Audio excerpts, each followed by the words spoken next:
ராஜேஸ்வரி பேசுகிறேங்க. நம்ம இப்போ இந்த வீடியோவில் பார்க்க போகிறது பார்த்தீங்க அப்படின்னா ஆடி மாத சிறப்புகளில் நம்ம பார்க்கக்கூடிய சிறப்பு என்ன அப்படின்னா பிரதோஷத்தையும் பார்க்கலாம். அது மட்டும் அல்லாமல் சிவராத்திரியும் பார்க்கலாங்க. இன்றைய தினம் பார்த்தீங்கன்னா ஆடி முதல் வெள்ளி அப்படின்ற ஒரு விஷயம். ஆடி மாதம் அப்படின்னாலே அம்மனுக்கு ரொம்ப உகந்த மாதம் இல்லைங்களா? அப்போது இந்த அம்மனுக்கு உகந்த மாதம் அப்படிங்கும்போது அம்மனுக்கு வளைகாப்பு செய்கிறது எல்லா ஆலயங்களிலும் பார்த்தீங்க அப்படின்னா அம்மன் கோவிலில் ரொம்ப சிறப்பு வாய்ந்த மாதம் அப்படின்னே சொல்லலாங்க. எல்லா பக்கமும் வேப்பிலை தோரணமும் கூழ் காய்ச்சக்கூடிய தன்மைகள் இது மாதிரி ஒவ்வொரு கோவில்கள்லையும் பார்த்தீங்கன்னா வெள்ளிக்கிழமை இது செவ்வாய்க்கிழமை இப்படியெல்லாம் கூழ் காய்ச்சி வழிபாடு செய்யக்கூடிய தன்மைகள் உண்டு அப்படின்றதான். இந்த மாதத்தில் வரக்கூடிய பிரதோஷம் என்ன சிறப்பு அப்படின்னு சொல்லி பார்த்தீங்க அப்படின்னா வருடத்தில் ஒரு மாதம் அப்படிங்கும்போது ஆடி மாதத்தில் கடகம் அப்படிங்கிறது தாயார் பார்வதி தேவியுடைய வீடுங்க. அது சந்திர பகவானுடைய வீடு. அப்போது அம்மன் அப்படின்னு சொல்லக்கூடிய அந்த மாதம் அந்த கடகத்தில் சூரியன் அப்படின்னு சொல்லக்கூடிய சிவபெருமான் சஞ்சாரம் ஆகிறார். அப்போது அந்த ஒரு மாதமும் அங்கே இருக்கும்போது பார்த்தீங்க அப்படின்னா கண்டிப்பாக இந்த காலகட்டங்களில் சிவனுடைய அனுக்கிரகமும் தாயாருடைய அனுக்கிரகமும் பரிபூரணமாக கிடைக்கக்கூடிய தன்மைகள் உண்டு அப்படின்றது தான். அதனால இந்த மாதம் முழுவதும் அம்மனுடைய வழிபாடுகள் ரொம்ப ரொம்ப சிறப்பாக இருக்குது அப்படிங்கிறது தான்.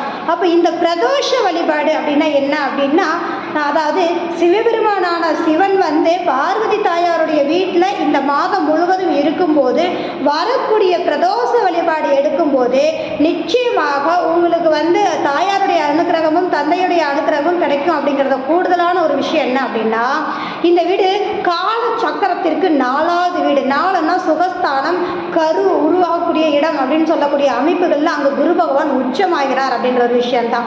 அப்போது இந்த இடங்கள்ல குழந்தை பாக்கியத்திற்காக இருக்கக்கூடிய நபர்களாக இருக்கட்டும் அல்லது திருமணம் கூடி வர்றதுக்காக காத்துட்டு இருக்கக்கூடிய நபர்களுக்கு, ஏன்னா மங்களம் அப்படிங்கிற ஒரு விஷயத்துல பார்த்தீங்கன்னா செவ்வாய் அந்த இடத்துல நீச்சமானாலும் அங்கே பார்த்தீங்கன்னா குரு பகவான் சுப தன்மையான எல்லா விஷயங்களையும் செய்யக்கூடிய தன்மைக்குண்டான குரு பகவான் உச்சமாகக்கூடிய இடம் அந்த இடம்.